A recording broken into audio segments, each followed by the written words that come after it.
So yun na nga mga bossing, second day on work ko nga pala to. Wala na ako masyadong ginagawa kaya naman pinakailaban ko na tong PC na isa kasi hindi na raw masyadong magamit kasi sobrang bagal na.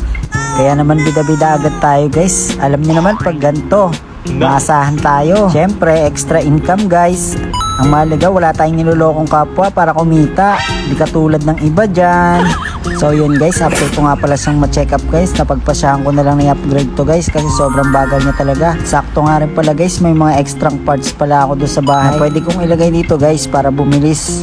So eto na nga pala yung parts na idadagdag natin guys, ang video card, graphics card guys. So yan 1 gig nga lang pala to guys, pero malaking tulong na to sa pagpapabilis ng ating PC guys. Ito nga pala yung HDMI niya guys, so maiksi lang. Malaking tulong na nga pala yun guys para maging smooth ang ating pag-layout sa PC na to guys. Nagdala pa nga pala ako ng isang RAM guys para ma-upgrade ko pa sana to, pero wala rin pala. So yun na nga guys, pagkatapos kung may kabit lahat ng wiring niya, tinesting ko na kaagad. Kaso yun guys, so namamatay siya bigla. So medyo na pressure nga pala ako dito guys, baka kasi biglang may pagawa sa akin na rush, tapos hindi ko pa ito nagagawa.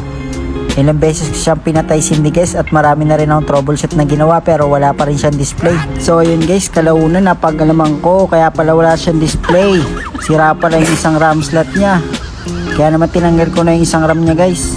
So ayun na nga mga bossing, kaya naman napag-aana ko na siya. Kaya naman nung stable na siya guys, agad ko na siyang pinormat agad para maging smooth na siya lalo. Syempre gamit ang ating Magic USB. So ayun guys, yan nga pala yung gamit ko guys. Hey.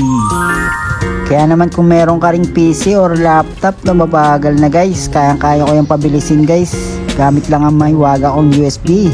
So yun na nga guys, goods na ang ating PC. After ko naman siyang i-format, installan ko naman siya ng mga software. Tapos ko na nga pala siyang installan ng mga software guys. Kaya naman hanggang dito na lang guys. Hanggang sa susunod, salamat sa panonood. Hey.